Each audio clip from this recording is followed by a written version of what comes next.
উল্লেখযোগ্য তীর্থক্ষেত্র থেকে আপনাদের স্বাগতম। অযোধ্যার সৌরকুণ্ড, এটাকে বলা হয় পোশাক তীর্থক্ষেত্র।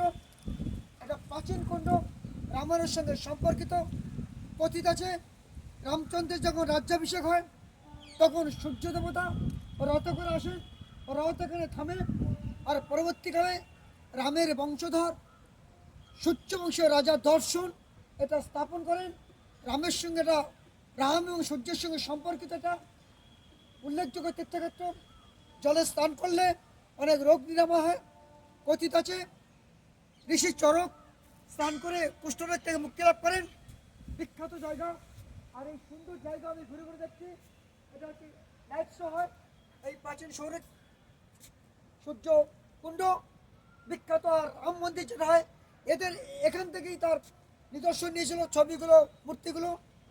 এটা একটা উল্লেখযোগ্য তীর্থক্ষেত্র, আপনাদের ঘুরে ঘুরে দেখাচ্ছি। খুব সুন্দর, স্থানীয় পবিত্র, আপনাদেরকে জানালাম। নমস্কার।